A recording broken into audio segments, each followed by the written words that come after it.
इसी प्रकार से जो शास्त्रों को अध्ययन करके उनके ऊपर चलता है तो उस साधु संत को मनीषी कहते हैं। तो बड़े बड़े ऋषियों मनीषियों ने निचोड़ बताया कि सूर्य लाखों करोड़ों की यात्रा करके पहुंचते हैं, पश्चिम से पूर्व की तरफ, फिर पूर्व से पश्चिम की तरफ। ये हमको ऐसा लगता है सूर्य डूब गया या सूर्य अस्त हो गया, पर सूर्य भगवान की ड्यूटी वहां से फिर दूसरी जगह चालू हो जाती है। जिस प्रकार से कोई सुबह से लेकर रात तक नौकरी करे और उसे पैसों की जरूरत है, कर्ज उतारना है, तो वो 1 घंटा घर आया, भोजन खाकर गया, बच्चों से मिलकर गया, अब फिर वो रात पाली में चला गया, फिर अब वो सुबह को आएगा, फिर 1-2 घंटे के लिए। से सूर्य भगवान कितने सालों से ये ड्यूटी कर रहे हैं। तो कोई तो शक्ति है जो उन्हें चला रही है। ऐसे हम देखेंगे तो सिर्फ सूर्य भगवान ही तो नहीं है, आकाश गंगा में देखें तो ऐसे कितने सारे प्लैनेट्स हैं, ऐसे कितने सारे ग्रह हैं, ऐसे कितनी सारी चीजें हैं जो किसके दम पर चल रही हैं। वो एक कोई शक्ति है जो सबको चला रही है। तो वो शक्ति का ध्यान करिए, उस शक्ति को स्मरण करिए जो उन सबको चला रही है, वो ही हमको भी चलाएगी, पक्का ही। आपको तो बल्कि मोह और कमजोर करेगा। आज अगर आप नौकरी पर गए हो और आप पूरा अपना समर्पण के साथ आज आप कंप्यूटर पर, लैपटॉप पर या क्लास में या कोचिंग में पूरा अपनी डेडिकेशन के साथ बैठे हो कि आज तो मुझे ये वर्क करना है, और दोपहर को आपके बच्चे का रोतला फ़ोन आ गया, मम्मा जल्दी आ जाओ, मेरे को आपकी बहुत याद आ रही है, तो आज तो आपने पूरा फुल जोश दिखाया था, आज आपने पूरा अपना समर्पण दिखाया था। अब मोह की तारों ने आपको बताओ मजबूत किया कि कमजोर किया, जल्दी बताओ। कहिए श्री राम। तो जो हमने तारें पकड़ जकड़ रखी हैं ना, वो हमें और कमजोर ही कर दी हैं, वो हमें कोई मजबूत बनाने वाली नहीं है। ध्यान से सुनिएगा, मैं आपको जो चीज बताने जा रहा हूँ इसके पीछे एक बहुत बड़ा कारण है। ये हल्की पतली बात मत समझना, मैं कुछ बहुत ऊंची बात बोलने जा रहा हूँ। मैं संत ब्रांडेड हूँ ना, तो बात भी ब्रांडेड ही बताऊंगा। कहिए हरे राम। हल्की पतली नहीं बताऊंगा, ये बस ये पक्का समझ लो। जोर से बोलो जय श्री कृष्ण। कहिए वाहेगुरु।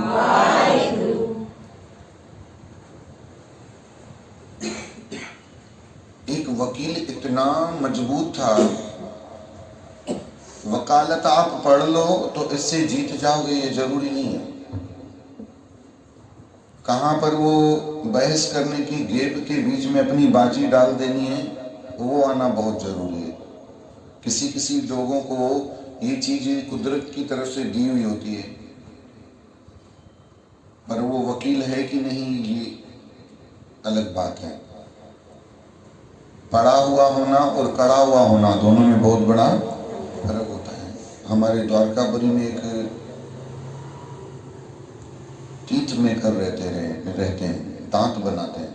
वो डॉक्टर नहीं है, पर दांत इतना अच्छा बनाता है वो डॉक्टर भी नहीं बना पाए। आधे घंटे में आपका दांत निकाल के हाथों हाथ आपका दांत बना के लगा भी देगा। हाली तो महीनों भुगड़ा भी खाओ, 1 महीने तक आने, फिर खराब हो जाए 200 दो, फिर दूसरा दांत बनाओ, सारे काम जाम है उसके पास। कहिए जय श्री कृष्ण। सिर्फ एक डिग्री नहीं है, और डिग्री के पीछे सारा झमेला बहुत लंबा चौड़ा चले जा रहा है सालों से।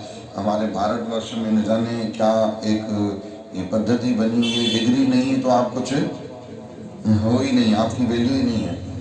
कई लोग डिग्री लेकर के यूं ही पगार लेते हैं, काम करते कुछ भी नहीं है, और कई लोग तो डिग्री भी लेते हैं और काम भी करते हैं। इस हिसाब से देखा जाए तो जिसके पास डिग्री है वो फोकट के 80,000 ले रहा है, किसी के पास डिग्री भी है और पुरुषार्थ भी है, मेहनत भी कर रहा है, उसके हिसाब से तो उसको फिर 1,60,000 मिलना चाहिए। कहिए श्री राम। और कई लोग तो ऐसे हैं जिनके पास पूरा समर्पण है, डिग्री नहीं है तो उनके पास कुछ भी नहीं है, काम किए जा रहे हैं, उनको मिल कुछ भी नहीं रहा। बहुत ऊपर नीचे हिसाब किताब है। डिग्री बहुत बड़ी चीज है। वो वकील इतना होशियार था, उसको कोई भी जिंदगी में एक भी केस नहीं हारा था। ध्यान दीजिएगा, हाँ ध्यान दीजिएगा, इसलिए बोल रहा हूँ क्योंकि मन का स्वभाव मैं अच्छी तरह से जानता हूँ। आप जानो न जानो, मैं अच्छी तरह से मन को पढ़ सकता हूँ। मन 1 सेकंड में खिसक जाएगा, पता भी नहीं पड़ेगा आपको।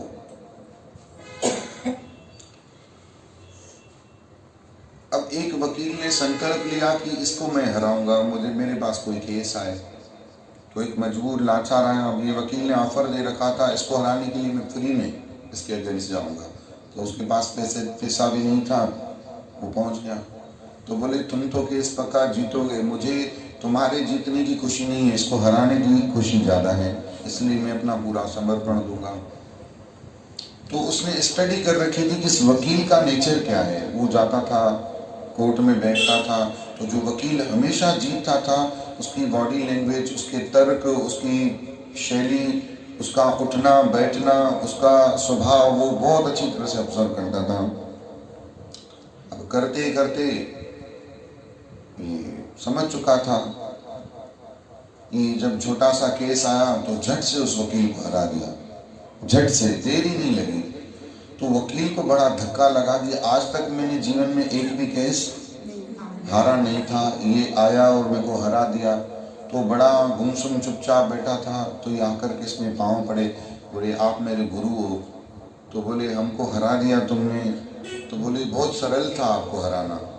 तो बोले मेरे को आज तक कोई हरा नहीं सका था, आपको इसे कैसे लगा कि बड़ा सरल था। तो बोले मैंने आपको तर्क से नहीं हराया है, मैंने आपको आदत से हराया है। आप सब सुना आपने क्या बोला? मैंने आपको आदत, मतलब बोले आपका जो कोर्ट पे यहाँ पे बटन लगा रहता था ना, उसको आप घुमाते थे। जब भी आप बहस करते थे तो आपका आदत था यूं यूं यूं यूं उसको घुमाते थे। तो मैं बहुत वक्त से आपको ऑब्जर्व करता था कि जब भी वकील साहब तर्क देते हैं, इनका हाथ उस बटन के ऊपर है ही है। जब आपका कोर्ट लॉन्ड्री में गया था तो मैंने उस बटन को काट दिया। जब भी आप तर्क दे रहे थे तो आपका हाथ यहाँ जा रहा था, और जैसे ही आप देख रहे थे बटन नहीं है, तो उस थोड़ी देर के लिए आपका माइंड अनकॉन्शियस हो जा रहा था और आपका पूरा ध्यान कहाँ केंद्रित हो जा रहा था? बटन की तरफ। कहिए श्री राम। और बस वही आपकी सबसे बड़ी कमजोरी थी। अब देखिए आदत, ये हमारी कमजोरियां हैं, मोह हमारी कमजोरियां हैं। ये आपकी बहुत बड़ी कमजोरी होती है कि मैं अपने आप का मैंने स्वभाव बना रखा है बहुत सालों से, एक रास्ते से कभी भी नहीं जाता हूँ। कभी कौन से रास्ते से जाऊँगा, कभी कौन से रास्ते से जाऊँगा, कभी किस रास्ते से जाऊँगा। तो मेरे परिजनों के द्वारा अक्सर मुझे बोला जाता है कि जब ये सीधा रास्ता बना हुआ है तो इधर उधर जाने की ज़रूरत क्या है। तो मैं उन्हें हमेशा कहता हूँ कि दिमाग हमेशा ध्यान में रहता है, हमेशा फोकस होता है, नहीं तो उसी रास्ते से रोज आने जाने वाले का ध्यान कभी भी लगा हुआ नहीं रहता है। आपने कभी हुआ होगा आपके साथ, मेरे साथ भी हो चुका है, हो सकता है आपके साथ भी हुआ हो। अपने घर से आगे निकल जाता है व्यक्ति, सोच विचार में, चिंतन में। अपना घर है पर उससे आगे निकल गया। कभी कभी हुआ होगा आपके साथ, आपको फ़ोन लगाना है, आपने फ़ोन को उठा भी लिया पर याद नहीं आता कि क्यों उठाया फ़ोन और किसको लगाना था। और कभी कभी तो कई बार ऐसा भी होता है कि आपने फ़ोन उठाया, लगा भी दिया, अरे इसको बोलना क्या था, बात क्या करनी थी, वो भी याद। तो आप सोचो आपकी कितनी हालत खराब है। ये अपनी दुर्गति देखो, कितनी भयंकर स्थिति है। अब ऐसे व्यक्ति को कहा जाए कि आप दुनिया संभालिए, जगत संभालिए, तो बहुत मुश्किल है। इसलिए जो एरोप्लेन उड़ाने वाले हैं ना, उनकी बहुत कड़ी परीक्षाएं ली जाती है कि ये ऐसे ही तो नहीं बैठा है, ये वायड़ा तो नहीं है। हाँ के तो हवाई जहाज कदे ना मैंने बोला है। कहीं हरे राम। हवाई जहाज क्या आप कभी अपने हस्बैंड को बोल कर देखे, अगर ऐसे वायड़े हों तो बोल कर देखो कि आप गाड़ी हमको चलाना सिखाओ, तो आपका हस्बैंड आपको बिल्कुल मना कर देगा, तू लायक ही कौन है, छो लाए कोनी सामू गैस तो बरे खीर हारजे वेठो तो सुसराट करे वेठो तू गैस बंद नथी भई करे कहिए हरे राम।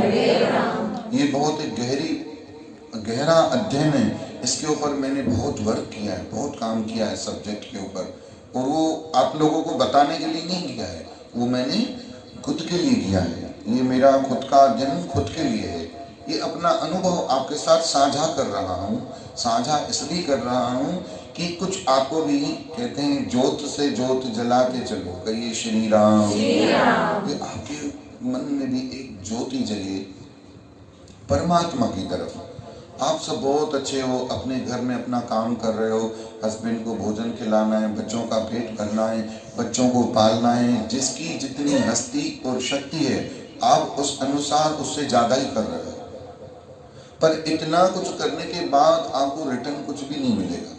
ये बात आप पक्की रख लो। आप सबने सुना मैंने क्या कहा? सुना? दिमाग में गया? कुछ भी मिलने वाला नहीं है। तो इसका मतलब यूं नहीं कि आप ये मत करो, आज से बंद कर दो, नहीं। मैं ये कह रहा हूँ जब इतना कुछ कर ही रहे हो तो थोड़ा भक्ति भी करो, उसमें रिटर्न भी मिलेगा। इसमें तो कुछ रिटर्न मिलने वाला नहीं है। वो कर रहे हो तो थोड़ा सा भक्ति को भी जीवन में उतार लो, तो उससे आपको रिटर्न मिलेगा।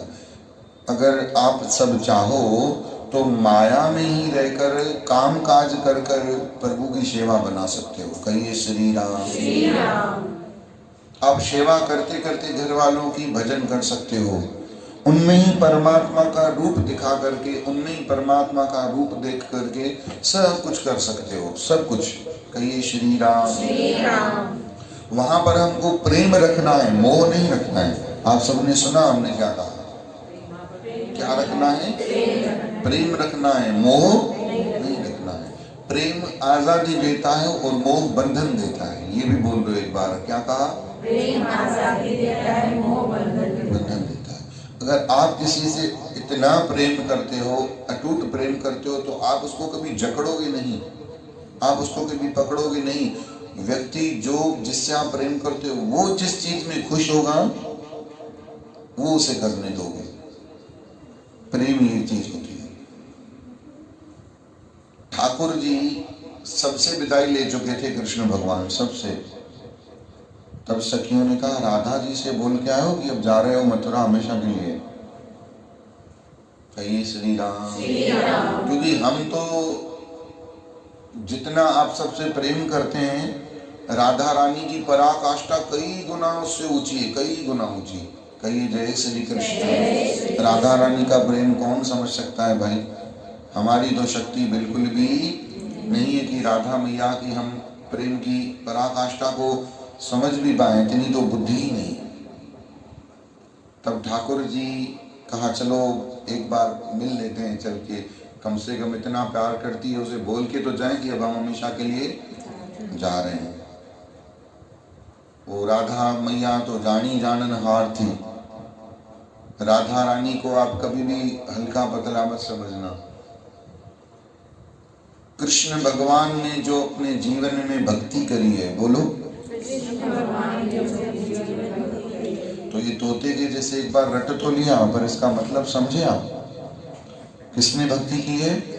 कृष्ण भगवान ने। जो अपने जीवन में भक्ति करी है उसी का रूप लेके राधा रानी साथ में खड़ी है। ये राधा कोई और नहीं है, कृष्ण की हुई भक्ति है। ठाकुर जी जब नजदीक आए और कहने लगे सरकार आपसे विदाई लेने आए हैं। राधा जी ने कहा इतनी ताकत है कि जा पाओगे? हमसे दूर जाने की शक्ति है? तो त्रिलोकी के स्वामी हैं हम, तो कहीं भी आ जा सकते हैं। तब राधा मैया के शब्द थे,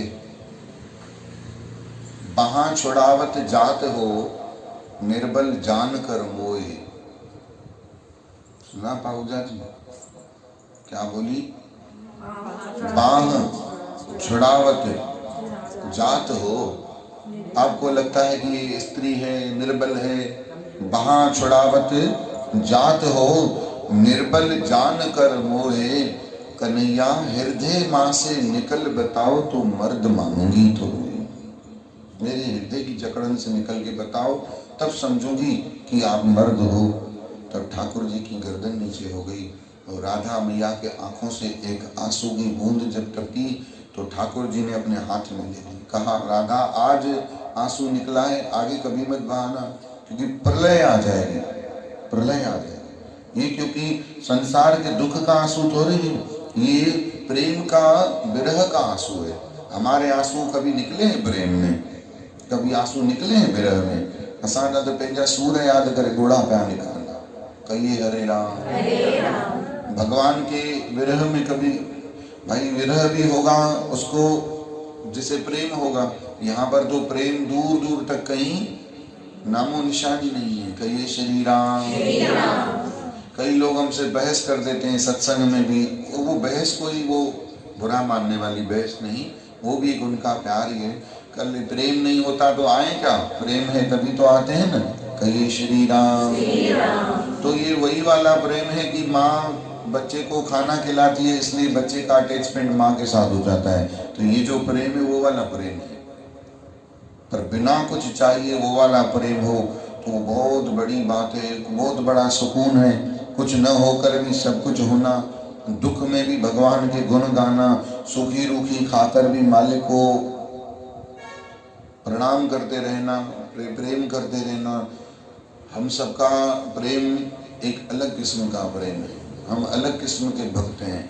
पर जो भगवान के निष्काम भक्त हैं, भगवान को सबसे अति में अति प्यारे हैं। निष्काम मतलब हमें प्रभु आपसे कोई सुख की चाह ही नहीं है, हमें आनंद भी मत दो, हमें तो मारो कूटो जलाओ काटो, फिर भी हम आपको छोड़ने वाले नहीं हैं। वो प्रेम कहाँ है हमें। कहिए श्री राम। इतना प्रहलाद भगत को सताया गया, पहाड़ से फेंका गया, अग्नि में जलाया गया, पर फिर भी उनके मुंह से कभी, प्रहलाद भगत के मुंह से कभी आह ना निकली। इतना छोटा भगत 5 साल का प्रहलाद, उसकी माँ की गर्दन उसके सामने काट दी गई, गर्दन काट दी गई और कहा गया कि अब तो भगवान को छोड़ो। तभी भी भक्त प्रहलाद ने कहा, हमारी माँ की उम्र इतनी होगी ना, इसमें हमारा और भगवान का कोई लेना देना ही नहीं है। अब इतनी बड़ी मंजिल जब हम सबको मिले ना, या हम सब उस पथ पे चले ना, कहते हैं प्रेम गली अति साकरी। बोलो, प्रेम गली अति साकरी। साकरी मतलब बहुत पतली। प्रेम गली अति साकरी, यहाँ में दो न समाये। यहाँ पे कभी भी दो, पतली गली होती है ना, वो पतली गली में से यहाँ कभी छोटा दरवाजा होता है 2 फीट का, एक ही निकल सकता है, 2 जने निकल नहीं सकते। प्रेम का भी दरवाजा ऐसा ही है। यहाँ पे कभी अगर आप समझे कि भगवान कोई और है, हम कोई और हैं, तो फिर वहां से निकलना बहुत मुश्किल है। वो तो वहां पे वो मंजिल है कि तू मैं हूँ और मैं तू है। कबीर जी का एक बहुत बड़ा सुंदर शब्द गुरु ग्रंथ साहब में लिखा है, हम पढ़ते थे तो समझ में आता ही नहीं था, अभी थोड़ा थोड़ा समझ में आता है। बाकी उस शब्दों पर चलना तो 7-8 जन्म और लगेंगे, शायद उससे ज़्यादा भी लग जाए, क्योंकि खुद की बारीकी खुद को पता होना बहुत ज़रूरी है। बच्चे को आप 100 रुपया दे दो ना तो वो समझता है मैं बन गया मुकेश अंबानी, क्योंकि उसके लिए दुनिया उतनी ही है। आप श्लोक याद कर लो, सत्संग सुन लो, हो सकता है खुद को समझने लग जाओ, हमको ये भजन आ गया, हमको ये कथा आ गई, हमको ये टॉपिक समझ में आ गया, तो हम कोई बन गए। बहुत मंजिल दूर है। कहिए श्री राम। प्रभु दूर नहीं है, प्रभु तो बहुत पास में है, बहुत नजदीक है। कहे कबीर हाथ पे नेरे, भगवान तो हमारे हाथ से भी नजदीक है। कबीर जी कह रहे हैं कि मैं और तू और मैं, ये तू करता तू भया, अब मुझ में रहा न हूं। ये कबीर जी का शब्द है, तू करता तू भया। जब से मैं भगवान को बोलता हूँ सब तू है, सब तू है, ऐसा कहते कहते समझ में आने लग गया। समझने आने के बाद जीवन में भी आने लग गया। होता तो यही है, समझ में नहीं आएगा तो जीने में भी आएगा नहीं।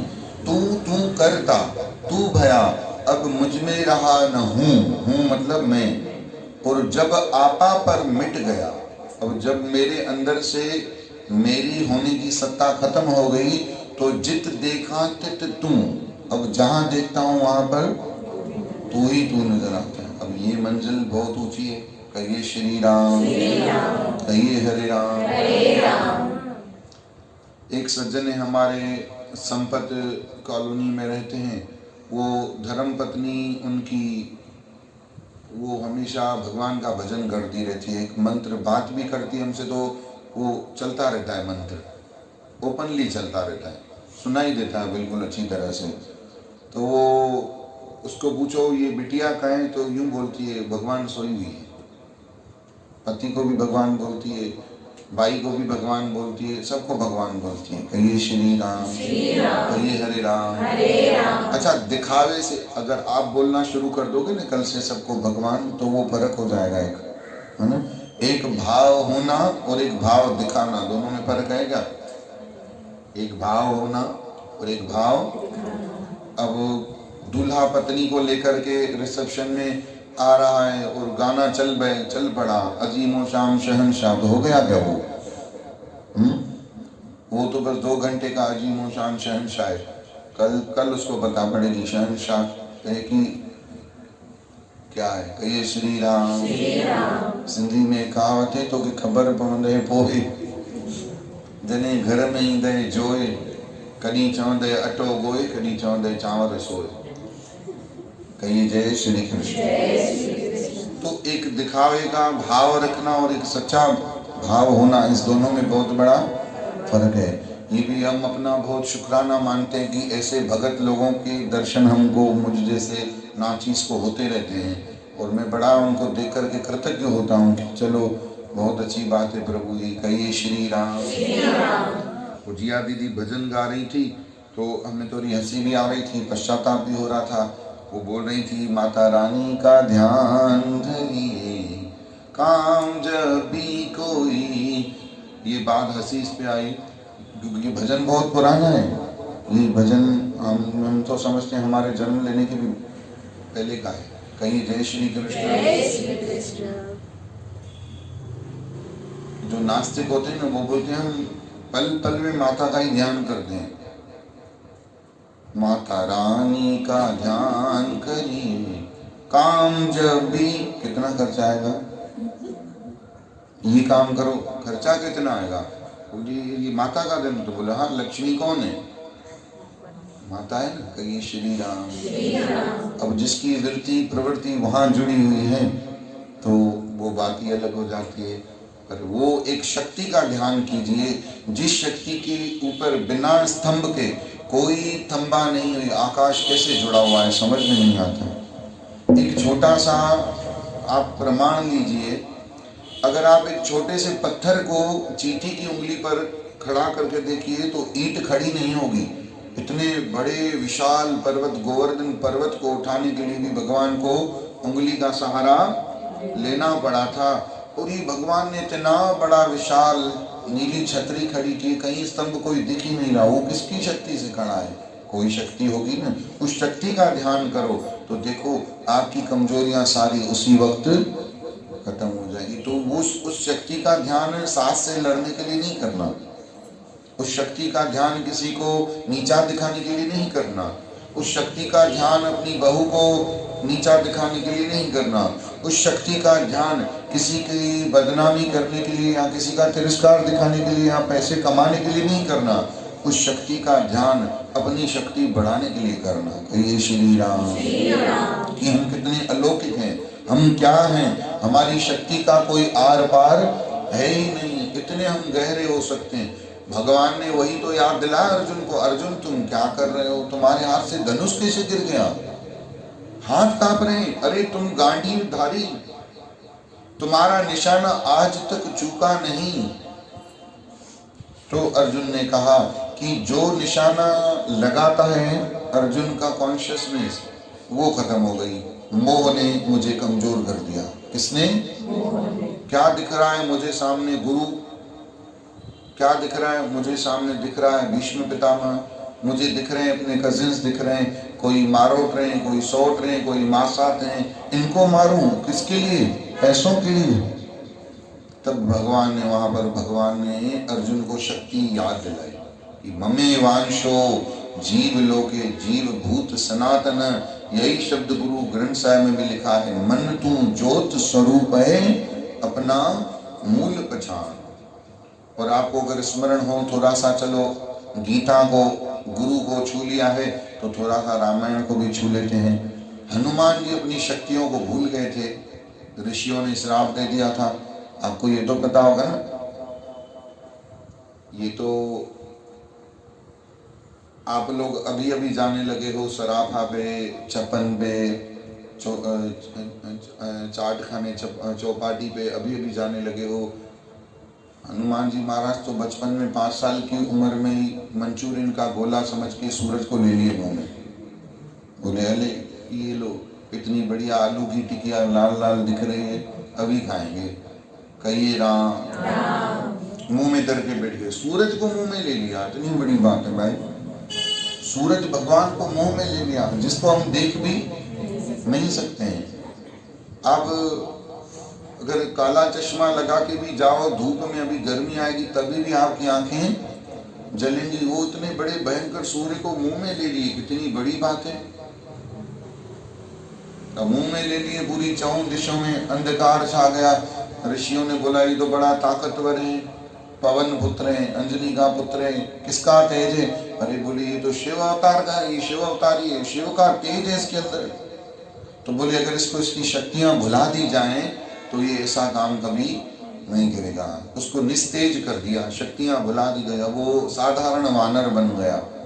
पर जब राम काज करने को आतुर, जब राम भगवान का काम पड़ा तो उसे उसी शक्तियों को याद दिलाया गया। बोले अब सेवा का टाइम है भाई, अब उठो, अपनी शक्तियों को याद करो। और जामवंत के द्वारा फिर हनुमान को, हनुमान की शक्तियों को याद दिलाया गया। कहिए श्री राम। ये सारा प्रसंग सुंदर कांड में आपको सुनने को, देखने को, पढ़ने को मिल जाएगा। वो तब हनुमान जी महाराज जब उठ के खड़े हुए तो सिर्फ उठ के ही नहीं खड़े हुए, इतने बड़े हो गए कि पांव पाताल में दिख रहे थे और हनुमान का सर आकाश में दिख रहा था। सिर्फ एक फलांग लगाई, किसी कंधा से एक पांव, दूसरा पांव सीधा लंका में धर दिया। बोलो नारायण। ये शक्तियां याद दिलाई गई भवन पुत्र हनुमान को कि आप कौन हो। तो हम भी आपको थोड़ी थोड़ी जामवंत वाली सेवा कर रहे हैं आपके चरणों में। आपको आपकी शक्तियां, जहाँ आप जो आप अपनी शक्तियां विकारों में और विचारों में गवा रहे हो, वही शक्तियां अगर परमार्थ में लगा दो तो आपका परम कल्याण हो जाएगा। कितनी शक्ति में लगाते हैं, इसको नीचा कैसे दिखाएं। हमारी सोच सारा दिन इसी में लगी रहती है, किसी को नीचा कैसे दिखाया जाए, हम ऊंचे कैसे बने। और किन चीजों में ऊंचा बनना चाह रहे हैं? भाव भक्ति में नहीं, संसार के छोटे छोटे लॉलीपॉप में। कहिए हरे राम। जोर से बोलना पड़ेगा। अगर राजा बड़ा खुश हो जाए और बच्चे को बोले कि आपको क्या चाहिए, मैं खुश हूँ आपको देने के लिए, और वो बच्चा के सामने मर्सिडीज कार खड़ी थी 2.5 करोड़ की, उसके ऊपर हाथ नहीं रख के उसने 50 रुपए के डेयरी मिल्क की चॉकलेट के ऊपर हाथ रख दिया। ये हम भगवान के साथ वही करते हैं। हमारे सामने बहुत बड़ी मंजिल है, बहुत बड़ी मंजिल, बहुत बड़ा आकाश है, बहुत बड़ा जगत है, बहुत बड़ा संसार है, जगतपति सामने है, पर हम भगवान को नहीं मांगते, उनकी शक्तियों को, दिव्यता को, पारलौकिक शक्तियों को छोड़ करके हम क्या मांग बैठते हैं? छोटे छोटे चॉकलेट गोली, लॉलीपॉप। क्योंकि बच्चे खुश किस में होते हैं? हाँ, फिर वो कल वापस आना पड़ेगा मांगने के लिए। कहिए हरे राम। तो चॉकलेट गोली तो खत्म हो जाता है जल्दी। कहिए जय श्री कृष्ण। तभी गुरुवाणी में एक बहुत सुंदर शब्द कहा गया है कि दाता ओह न मंगिए जो फिर मंगण जाइए। भगवान से वो मत मांगो कि कल फिर मांगने जाना पड़े, भगवान से वो मांगो कि जिंदगी में फिर कभी कुछ मांगना ही नहीं पड़े। कहिए श्री राम। आज पता है मेरा कुछ और ही विचार था कि मैं किसी और दिशा में कुछ और बताऊंगा, पर हमारी बहनों दोनों ने भजन ऐसा गाया कि वो भजन जब गा रही थी दोनों बहनें, तो विचार आ रहा था मन में, कितना मजा आता है सुनने में, न हड्डता हरना कौन न कुछ। आपको भी ऐसा आनंद आता होगा ना भजन सुनने में? कहिए जय श्री कृष्ण। कितना रस है अपने आप का भजन गाने का, भजन सुनने का, बहुत ही आनंद आता है। अब हमारी ये भाव आ गए, नहीं तो हम बोलने वाले थे जिया दीदी को, उषा को भी एक भजन और सुनाओ, एक और सुनाओ। तो हमने कहा फिर हमारे जो भाव है वो रह न जाए। कहिए श्री राम। होता है ना बाबा, अगर आपने आज हलवा बनाया गाजर का तो जबरदस्ती खिलाया जाता है, नहीं तो कल कहाँ से आएगा, कौन खिलाएगा और कौन खाएगा। इसलिए वो भाव आ गया, हमने जल्दी आपके चरणों में रख दिया। तो आइए ठाकुर जी के चरणों में छोटी सी प्रार्थना करते हैं।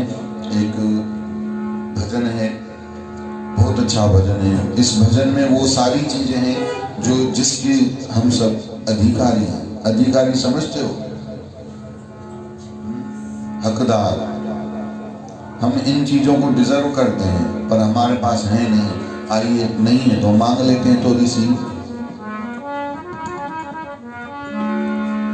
संतोष ने सबाजा पह जो ध्यान दे धनी, सेवा कया निष्काम थी, अहिड़ो ज्ञान देखणी।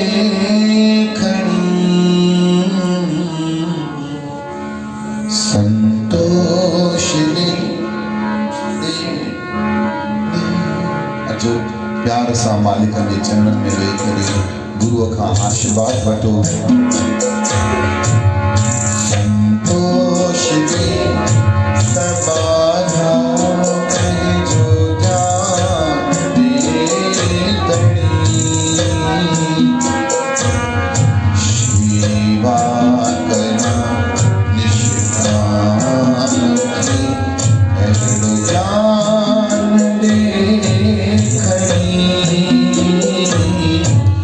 संतोष दे सबाझा पह जो ध्यान देखणी,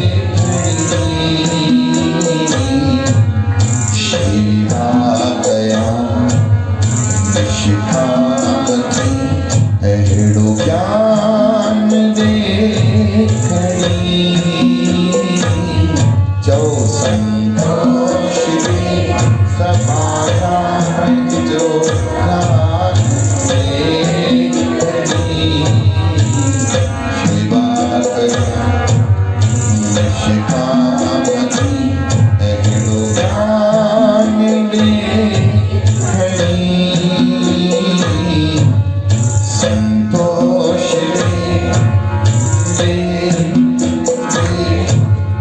पानी तो गुलाब जो चौड़स जो चंद्र तो, पानी तो गुलाब जो चौड़स जो चंद्र तो, अंतराही प्रेम जो गहरो समुद्र तो, अंतराही प्रेम जो गहरो समुद्र तो, कुछ भी न तो बने मुखे, बस तो बड़ी।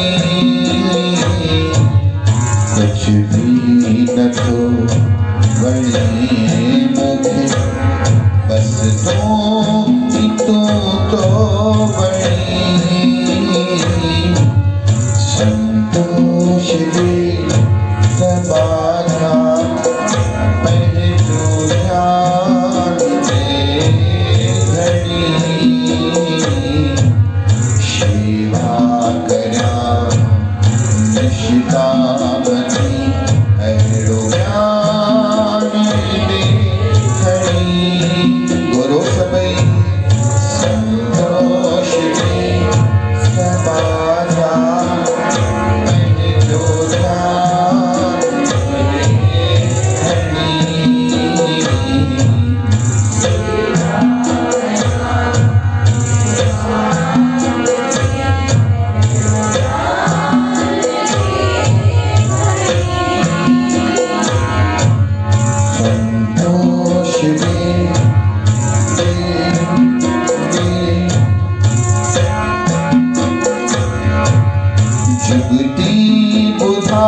पर तो के मकीन मालिक की मर्जी देखा बड़ी आशा बड़ी हो संतोष ले सबाजा पहलो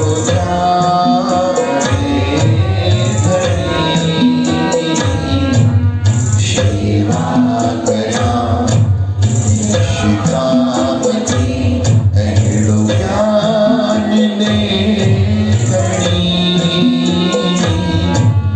संतोष ले सबाजा पहलो ज्ञान दे सेवा करा पहलो ज्ञान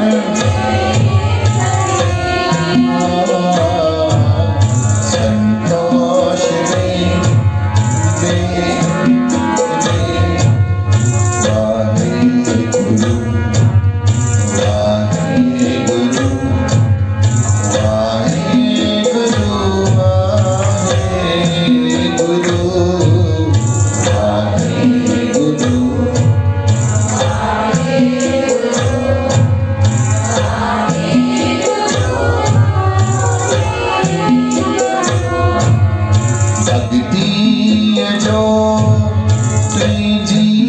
साई अंत न पार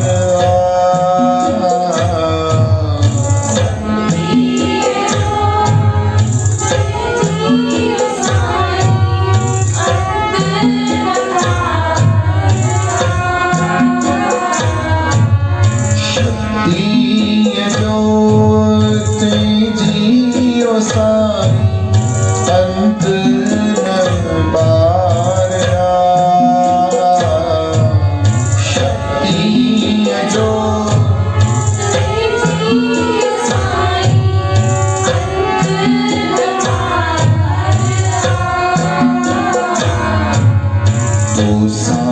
प्रभु संगत जी मोहब्बत आखड़ी तो सा प्रभु संगत जी मोहब्बत आखड़ी जो संतोष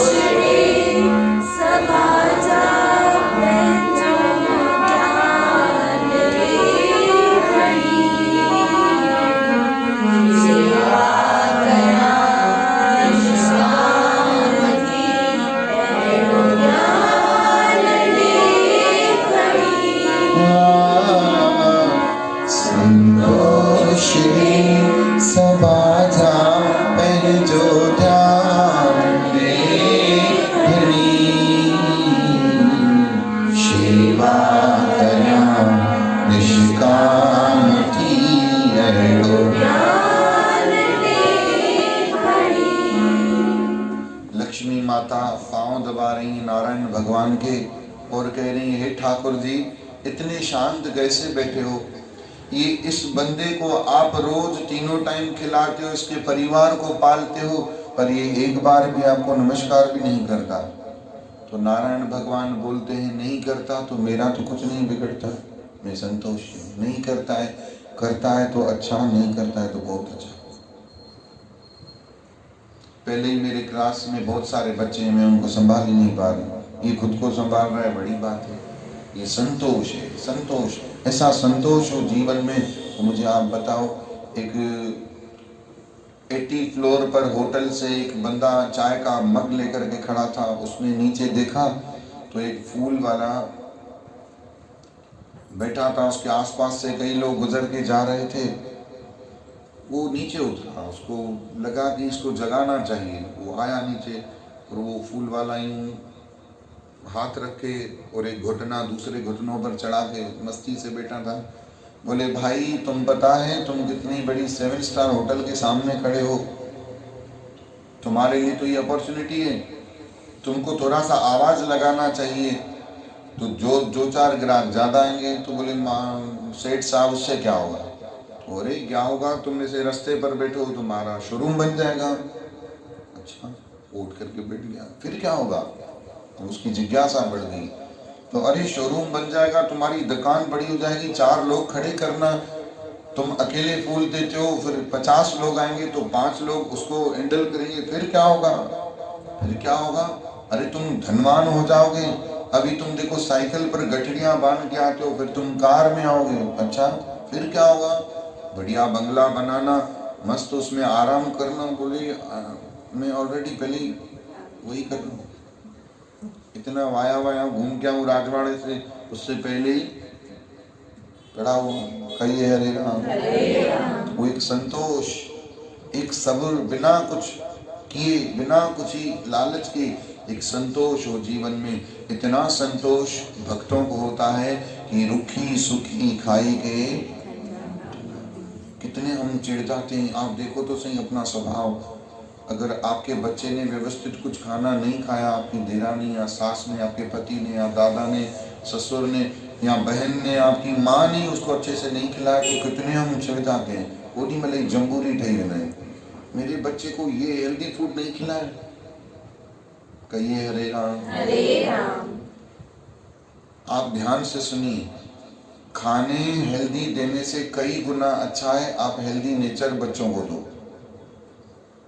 अगर आप संतोषी हो, आपका बच्चा संतोषी है, वो किन कचरा भी खाएगा ना, तंदुरुस्त रहेगा।